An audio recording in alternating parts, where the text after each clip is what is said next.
Now, the people who have taken control of American Orientalism today, post Ingalls, I call them Charvak 2.0. Charvak 2.0. Like the Charvak 1.0, they are atheists.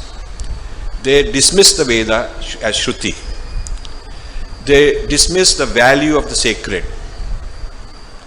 It's not that they refute one's interpretation of Paramarthika and try to give another interpretation. They dismiss the whole thing. In the Paramarthika Vyavarika continuum, integral unity, they see the purpose, the relevance of the text only through Vyavarika and dismiss the Paramarthika as irrational, primitive, abusive, exploitation, superstition, that kind of thing. And they cite Western scholars as the authority, people you never heard of, people like Vico, 17th century Italian, who came up with this theory of the transcendent and the immanent, and why the transcendent, since it can't be evaluated, we can't measure it, we can't verify it, it is pre-rational and so on. So a whole lot of that has been projected by the Western Indologists, citing such Western theories, Western Siddhant, to interpret our culture. Now, someone who doesn't want to be named, and I won't violate that, said that the Charvaks of today, without using the word Charvaks of today, have prided that politically they had Castro and Jyoti Basu, and ideologically they have people like Sheldon Pollock, the post-Ingalls American Orientalism. And I think that's a fair description of the way the new Charvaks are aligned with the left. They are leading the left. And unlike the Charvak 1.0, they are more powerful materially. They have more money. They have a lot of funding.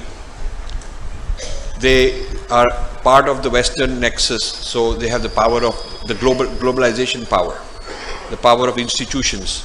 The previous Charvaks were not working for some foreign nexus. They were just humble people. The similarities are that the today's Charvaks are good scholars. Technically, they are well trained. They are hardworking. Some of the hardworking Sanskrit scholars, hardest working you will find, are Westerners. Technically very accurate, technically really dedicated, but not with the same Shraddha, except as a pretense. Not with the same conviction that this is really Shruti, but more like this is some text I'm looking at, I'm trying to see male dominating female, Brahmin dominating Shudra. What they're looking for is not the sacredness that we see. So, yes, they are also full of praise, but they're full of praise as a poetry, but not as sacred. It's like if you have a murti, which is, you have done pran pratishtha, that is divine, that is deity. But if you give it to the Archaeological Survey of India, it becomes an archaeological site. There is no puja done there. It is just a beautiful carving. So when you go to Mahabalipuram and somebody gives you a tour, they do not say this is a place of worship, which is how it was. You can see that. So there is a difference between appreciating something as sacred and appreciating the same thing as secular art. There is a difference there. So this secularization of Sanskrit, Vedas, the interpretation of Vedas, Ramayana, Mahabharata, all the texts, leads then to another problem. Then removing the sacred leaves kind of hollow because the context has been removed.